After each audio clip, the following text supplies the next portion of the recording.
Hello, welcome to the Paper Foundation. I'm Tom. I'm going to be taking on a tour of our mill, which I'm just outside now. Here it is. It is actually in a former cow shed behind the house of Mark Cropper. Here we are in the Lake District.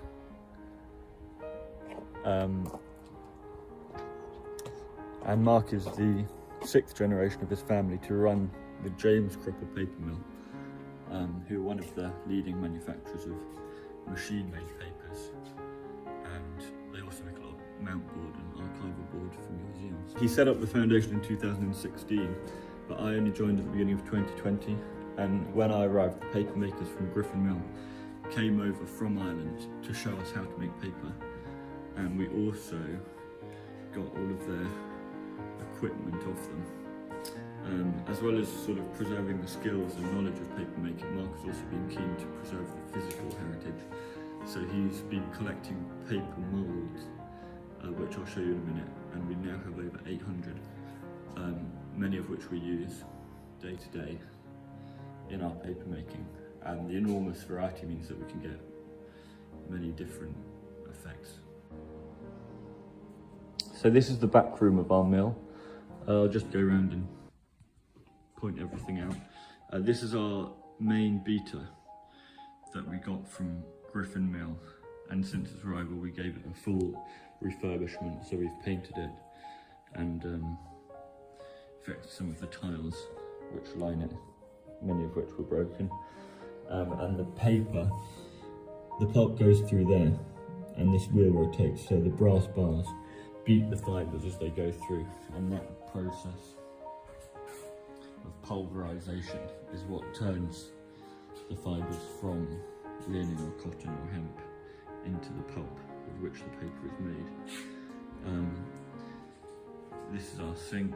This is where we do gelatin sizing of our papers, our workbench with dies and stuff on. This is our hydraulic press, where after the paper has been put onto the felts in a stack, we then do the first pressing in there, and then these are our vats. This one's actually still got a bit of pulp in from the paper I was making this week. That's a kind of cream wove paper, and then that's normally full of water where you clean your moulds between sheets. And this is our smaller beater that we develop new papers in and do test makings and that sort of thing. This is just called a shopper, which is a freeness tester, and in there you can test how quickly the water drains through the pulp, and that gives you an idea of how refined it is. How the fibre is processed in the beater probably is what has the greatest effect on the characteristics of the final sheet. Taking the same fibre, for example cotton, and beaten in different ways, enormously different papers can be made. So if you were to put cotton in and beat it for a short amount of time, you could end up with something like a blotting paper that was soft and bulky, but quite weak.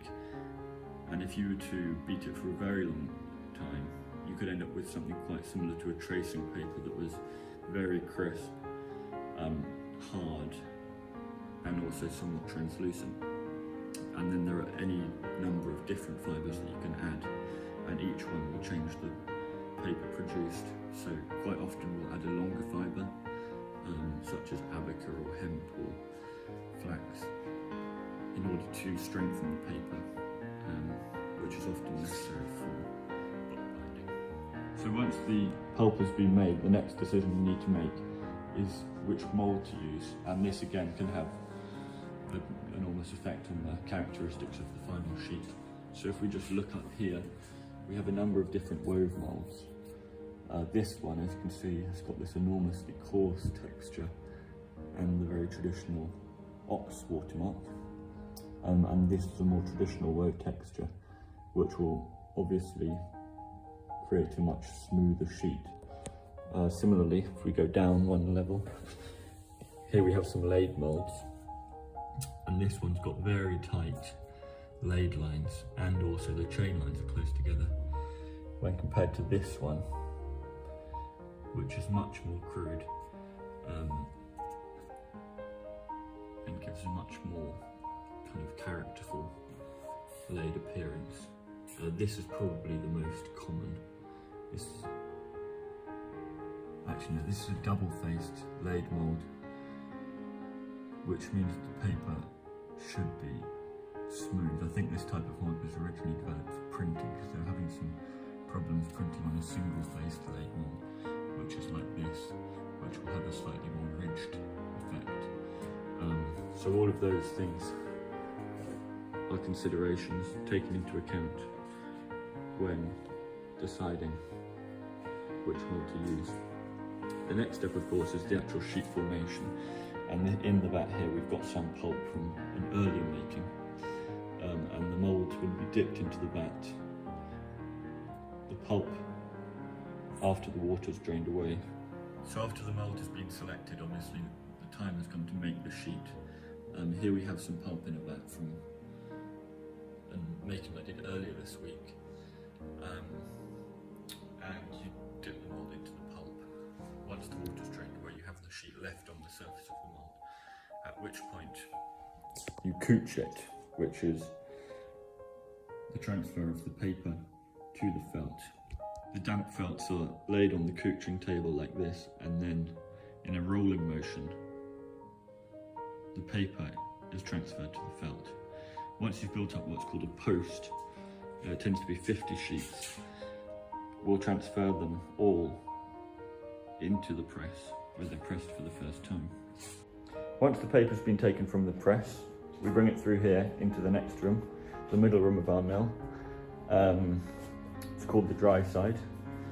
Here's our workbench, which we made during lockdown, and we place the stack of felts interleaved with sheets of wet paper onto this bench, and we then peel them off. At this stage there are two ways to dry the paper. The first is to peel off the paper and put them into a stack, just wet paper on wet paper, which we then press in this press, our screw press. This is called pack pressing, and after it's been pressed any number of times in there, the more times, the smoother the sheet will be. We dry it in our marble ranks, which you can see in the back there. The other way of drying is called restraint drying, where we dry the paper between these. It's actually mount board from the James Cropper mill, and that makes the sheet much smoother than you can get with pack pressing, kind of cold pressed surface, and it also reduces the expansion and contraction of the sheet when it gets wetted again, which can be useful for bookbinding, I'm told. Once the paper's dry, we bring it into this, the front room of our mill, which is our packing and sorting room. As you can see down that end, we've got a lot more moulds, many of which are actually too big for us to fit in our vat at the moment. So we're working on getting a larger one. This long table we got from Hale Mill, which is one of the world's leading hand paper makers for many, many years, and that's the packing table as well, which we also got from them. Here we have some papers drying further and flattening under gentle pressure. This is actually the one that was most recently in the drying rack, and that's the kind of texture we were going for there.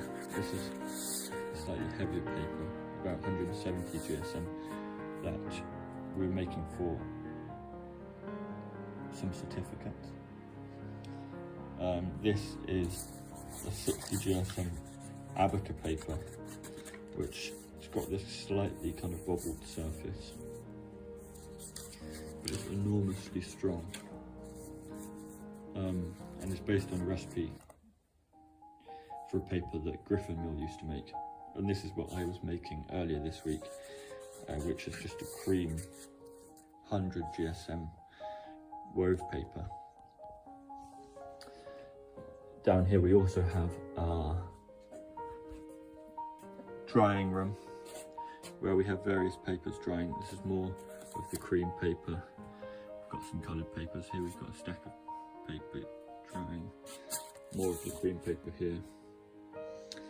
And this that we control with this is humidity and temperature controlled to make sure that they remain dry once they are. And that's our mill. I hope you enjoyed the tour, and I look forward to hearing all your questions. See you then. Bye.